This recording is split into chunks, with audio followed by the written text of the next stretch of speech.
bom dia, mais um dia. Nossa, né, por essa oportunidade. Ó Senhor, muito obrigada por me dar um cérebro tão competente, capaz de estudar sobre a ciência, sobre o corpo dos seres vivos. Muito obrigada por conseguir aprender sobre a Tua Palavra e conseguir obedecer todos os Seus estatutos. Muito obrigada, Senhor. Que eu continue na fé, por favor. Me ajude a continuar sempre na fé e no Seu caminho. Amém.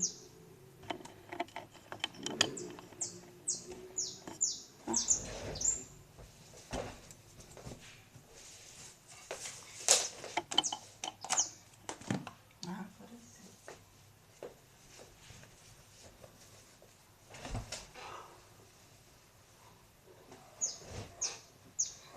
Agora tá mais claro, né? Pra ver.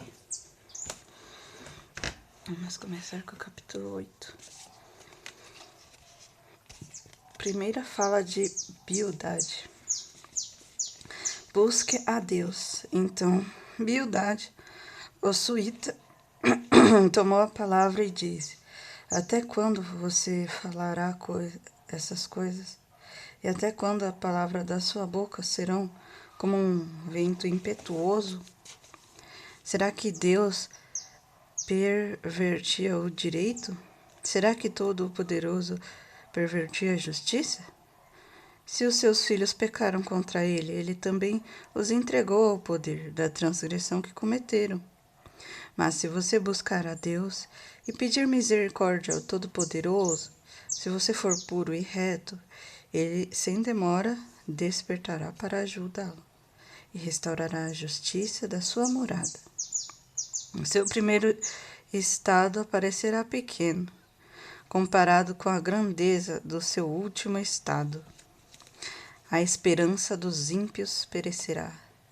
Por favor, pergunte aos que são de gerações passadas e atende para a experiência dos pais dele, porque nós somos de ontem e nada sabemos, pois nossos dias sobre a terra são como sombra.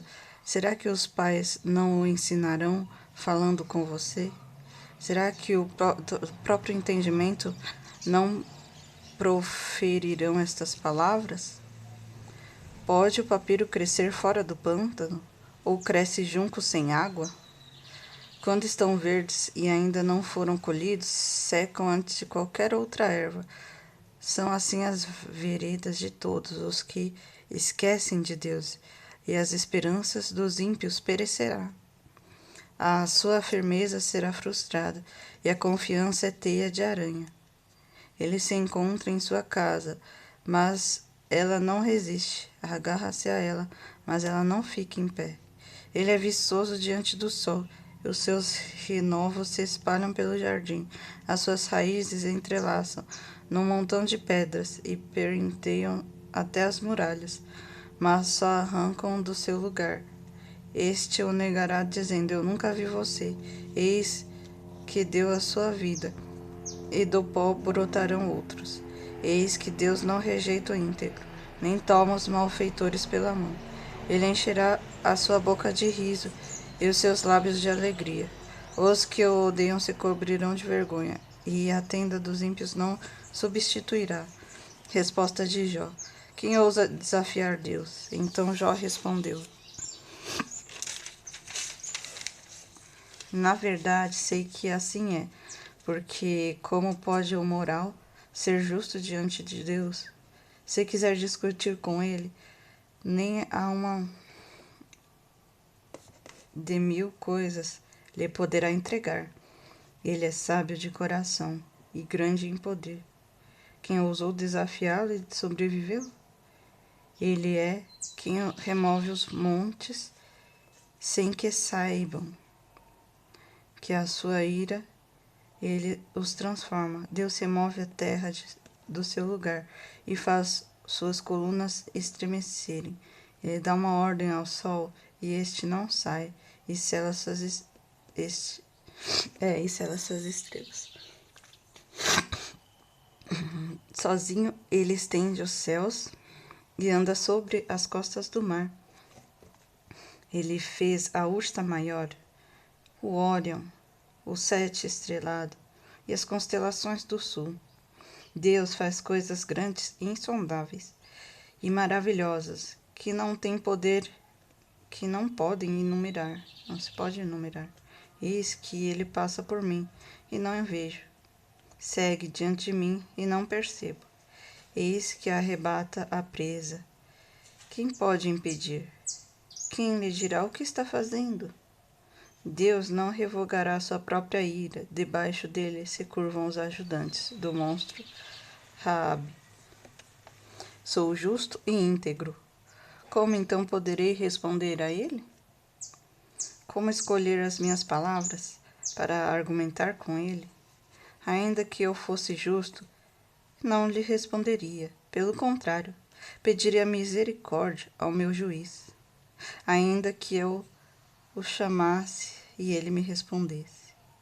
Nem por isso eu creria que ele me deu ouvidos, a minha voz. Porque me esmaga como uma tempestade e sem motivo multiplica as minhas feridas. Não me permite respirar, porque me enche de amargura. Se é questão de força, ele é forte. Se é questão de justiça, ele dirá: quem pode me imitar? Ainda que seja justo, a minha boca me condenará. Embora eu seja íntegro, ele me declarará culpado. Eu sou íntegro, mas não me importo comigo. Não faço caso da minha vida. Para mim, é tudo a mesma coisa. Por isso digo, ele destrói tanto os íntegros quanto os perversos. Se um flagelo mata de repente, ele rirá do desespero dos inocentes. A terra está entregue nas mãos dos ímpios, e Deus ainda cobre o rosto dos juízes. Se ele não é o causador disso, quem seria? Deus não me considera inocente. Os meus dias são mais velozes do que um corredor, fogem sem ter visto a velocidade. Passam como barcos de junco, como a águia que lança sobre a presa. Se eu disser, vou esquecer da minha queixa e deixarei meu ar triste e ficarei contente, assim todas as minhas dores me apavoram. Porque eu sei, bem sei que não me condenarás e considerarás inocente. Eu serei condenado, porque, pois, trabalho em vão? Ainda que me lave com água de neve e purifique minhas mãos com sabão, mesmo assim me submergirá no lodo. E as minhas roupas terão nojo de mim, porque ele não é ser humano como eu. A quem me responda: se formos juntos ao tribunal, não há entre nós o árbitro que ponha a mão sobre nós dois. Que ele tire sua vara de cima de mim, e que o meu terror não me amedronte. Então falarei sem temer. Do contrário, eu não estaria em mim. Darei livre curso à minha queixa. Estou cansado de viver. Darei livre curso à minha queixa. Falarei na amargura da minha alma. Pedirei a Deus: não me condenes.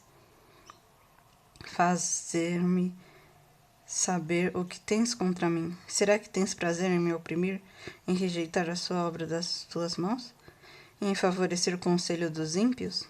Por acaso tem olhos de gente? Ou tu vês como uma pessoa? São os meus dias como os dias de um mortal? Ou são os teus anos como os anos de um ser humano? Para te informares da minha iniquidade e indagares do meu pecado? Bem sabes que eu não sou o culpado, todavia não há ninguém que possa me livrar da tua mão. Vais me reduzir a pó? As tuas mãos me plasmaram e me fizeram, porém agora queres destruir-me. Lembra-te de que formaste como em barro e agora queres me reduzir a pó? Por acaso não me derramastes como leite e não me coalhastes como queijo? De pele e carne me vestisse, de ossos tendões me tecesse. Tu me deste vida e bondade, e o teu cuidado guardou o meu espírito. Mas ocultaste essas coisas do meu coração, do teu coração. Agora que eu sei que este era o seu plano. Se eu pecar, tu me observas, e da minha iniquidade não me perdoarás. Se for iníquo, ai de mim, e se for justo, não ouso levantar a cabeça, pois estou envergonhado e olho para a minha miséria. Porque se levanto a cabeça, tu me calças como um leão feroz, e de novo revela o teu poder maravilhoso contra mim. Renova contra mim as tuas testemunhas e multiplica contra mim a tua ira. Males e lutas se sucedem contra mim. Ó Deus, deixe-me em paz. Por que me tiraste do ventre de minha mãe? E eu deveria ter morrido antes que um olho me visse. Teria sido alguém que nunca existiu, e já do ventre teria sido levado à sepultura. Não são poucos os meus dias, cessa, pois, e me deixa em paz, para que por um pouco tome alento, antes que eu vá para o lugar do qual não voltarei, para a terra das trevas e da sombra da morte. Terra de escuridão e terra, trevas e profundezas, terra de sombra, morte do caos, onde a própria luz é como a escuridão. Primeira fala de Zoafar. Por acaso tem razão o falador? Então Zoafar, o Namita, tomou a palavra e disse: será que todas essas palavras ficarão sem resposta? Por acaso tem razão o falador? Você pensa, Jó, que o seu palavreado fará calar os homens? E quando você zomba, pensa que não haverá ninguém que o envergonhe? Pois você diz, a minha doutrina é pura, eu sou limpo aos olhos de Deus. Mas quem dera a Deus falasse e abrisse os seus lábios contra você, e revelasse os segredos da sabedoria, pois a verdadeira sabedoria é multiforme. Saiba, portanto, que Deus permite que seja esquecida parte da sua iniquidade. Você pode desvendar os mistérios de Deus? Será que você pode desvendar os mistérios de Deus? Ou descobrir a perfeição do Todo-Poderoso? A sabedoria de Deus é mais elevada do que os céus. O que você poderá fazer? Ela é mais profunda do que o abismo. O que será que você poderá fazer? A sua medida é mais longa do que a terra e mais larga do que o mar. Se ele passa, prende alguém e chama a juízo. Quem poderá impedir? Deus conhece os homens falsos. Sem esforço vê iniquidade. Mas os votos se tornarão sábios. Os tolos se tornarão sábios. Quando cria uma jumenta, selvagem ao nascer, lance para longe a iniquidade. Se você dispuser o coração, mas estender as mãos para Deus, se lança para longe a iniquidade de suas mãos e não permite que injustiça habite sua tenda, então você levantará o seu rosto sem mácula, estará seguro e não temerás, pois você esquecerá os seus sofrimentos. E só lembrar deles como de águas passadas. A sua vida será mais clara do que meio-dia, ainda que haja trevas, serão como amanhã. Você se sentirá seguro, porque haverá esperança. Olhará ao redor e dormirá tranquilo. Você se deitará e ninguém irá aterrorizá-lo. E muitos procurarão obter o seu favor, mas os olhos dos ímpios desfalecerão, sem que encontre refúgio, e a única esperança deles será morrer. Resposta de Jó. Eu também tenho entendimento. Então Jó respondeu: na verdade, vocês são o povo, e com vocês morrerá a sabedoria. Mas eu também tenho entendimento, e nada sou inferior a vocês. Quem não sabe coisas como essa? Eu sou um motivo de riso para meus amigos. Eu que invocava a Deus, ele me respondia: o justo e o reto são motivos de riso. No pensamento de quem está seguro, há desprezo pela desgraça, um empurrão para aquele cujos pés vacilam. Os opressores têm paz em suas tendas, e os provocam e os que provocam a ira de Deus estão seguros. O Deus deles é a sua própria força. Os animais o ensinarão. Mas pergunte agora aos animais, cada um deles o ensinará. Pergunte às aves do céu, e elas lhe contarão. Ou falem com a terra, e ela o instruirá. Até os peixes do mar lhe contarão. Todos os seres, quem não sabe que a mão do Senhor fez isso? E na sua mão está a vida de todos os seres, e o espírito de todo o gênero humano. Por acaso o ouvido não avalia as palavras? Assim como o paladar prova as comidas? Com Deus estão a sabedoria e a força. Está a sabedoria com os idosos? Será que a longevidade traz entendimento? Com Deus estão a sabedoria e a força. Ele tem o conselho e o entendimento. O que ele derruba não pode ser construído. Se ele lança alguém na prisão, ninguém pode abrir. Se ele retém as águas, elas secam. Se ele as solta, elas as devastam a terra. Como estão a força e a sabedoria? A eles pertence o enganado e o enganador. Ele leva o conselheiro embora, descalços, e faz juízes de tolos. Solta os laços que prendem os reis, e amarra uma corda nos seus lombos. Ele leva o sacerdote embora descalço, e transforma os poderosos. Deixa os conselheiros sem palavras, e tira o entendimento dos anciões. Lança desprezo sobre os príncipes, e afrouxa o cinto dos fortes. Das trevas revela coisas profundas, e traz luz à tensa escuridão. Deus agradece as nações e depois destrói. Dispensa-se de novo as congrega. Tira o entendimento dos chefes do povo da terra e faz vaguear pelos desertos sem caminhos. Nas trevas andam tateando sem terem luz, e os faz cambalear como bêbados. Falarei ao Todo-Poderoso. Eis que os meus olhos viram tudo isso, e os meus ouvidos ouviram e entenderam. Os que vocês sabem, eu também sei. Em nada sou inferior a vocês. Mas falarei ao Todo-Poderoso, e quero defender-me diante de Deus. Vocês, porém, cobrem a verdade com mentiras. Todos vocês são médicos que não valem nada. Quem dera vocês ficassem completamente calados. Vocês poderiam passar-se por sábios. Vocês zombam de Deus? Ouçam agora a minha defesa. Prestem atenção nos argumentos dos meus lábios. Será que vão dizer perversidades em favor de Deus? Vão dizer mentiras a favor dele? Serão parciais por ele? Argumentarão a favor de Deus? Por acaso seria bom se ele os examinasse? Ou vocês zombariam dele como zombam das pessoas? Ele certamente os repreenderá, e, se em oculto forem parciais, a grandeza dele não os amedrontaria? E o terror dele não cairia sobre vocês? As máximas de vocês são provérbios de cinza. As defesas de vocês são muralhas de barro. Defenderei minha casa diante de Deus. Calem-se diante de mim. Eu falarei que venha sobre mim o que vier. Tomarei a minha carne nos meus dentes e porei minha vida nas minhas mãos.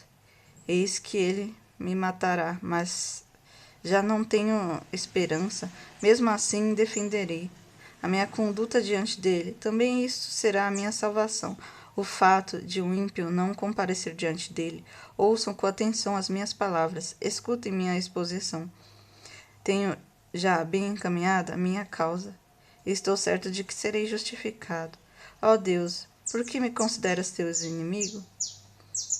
Quem há que possa entregar em litígio comigo?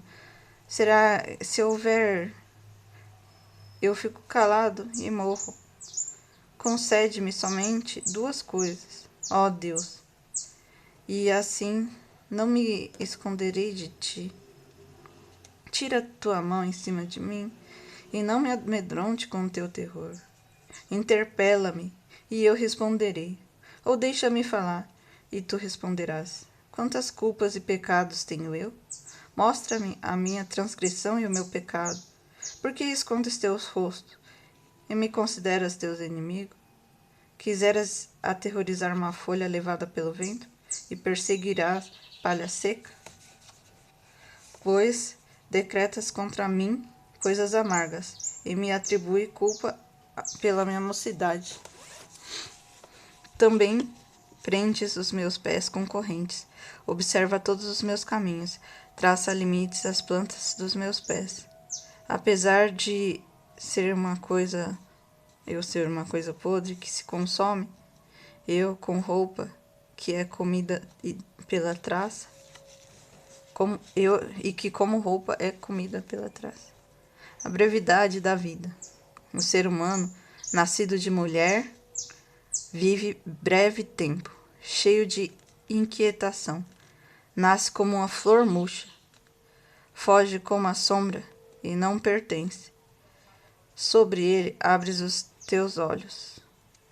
Abres os teus olhos e me fazes entregar em juízo contigo? Quem poderá tirar coisa pura daquilo que é impuro? Ninguém. Visto que os dias do ser humano estão contados, o número dos seus meses está nas suas mãos. Traçaste limite antes dos quais não passará. Desvia deles o teu olhar, para que tenha repouso, até que, como um trabalhador, tenha prazer no seu dia. Porque há esperança para a árvore, pois, mesmo cortada, voltará a brotar, e não cessarão os seus rebentos. Se as suas raízes envelhecerem na terra, e o seu tronco morrer no chão, ao cheiro das águas, brotará e dará ramos como planta nova. Mas se alguém morre, fica prostrado, o ser humano expira. E para onde vai? Como as águas do lago evaporam e o rio se esgota e seca, assim o ser humano se deita e não levanta. Enquanto existirem os céus, não acordará, nem será desperto do seu sono. Eu esperarei a minha mudança. Quem dera me concedesses na sepultura, me ocultasses até que a tua ira passasse. Quem dera me fizesses um prazo e depois te lembrasses de mim? Quando alguém morre, será que volta a viver? Todos os dias da minha luta esperaria até que visse a minha mudança. Tu me chamas e eu te responderia. Teria saudade da obra das tuas mãos, e até contaria os meus passos, e não levaria em conta os meus pecados, as minhas transgressões. Estaria selada num saco, e seria encoberto minhas iniquidades. Tu destrói a esperança humana, mas como o monte que desmorona e se desfaz, e a rocha que se move do seu lugar, como águas gastam as pedras, e as cheias levam o pó da terra, assim destrói a esperança humana. Tu prevaleces para sempre contra o ser humano, e ele passa, mudas o semblante dele, e o despedes. Os seus filhos recebem honras, e ele não sabe. São humilhados, e ele não percebe. Eles sentem dores apenas no seu próprio corpo, e a sua alma lamenta apenas por si mesma. O segundo diálogo eu vou fazer depois. Paramos no capítulo 15 e eu vou lendo aos poucos, né? Vamos orar. Senhor Deus, muito obrigada pela leitura de hoje e obrigada por me manter firme na tua palavra e na tua leitura, mesmo quando me desanimo, Senhor. Me dá vontade, força e motivação. Muito obrigada por tudo isso, Senhor. Amém.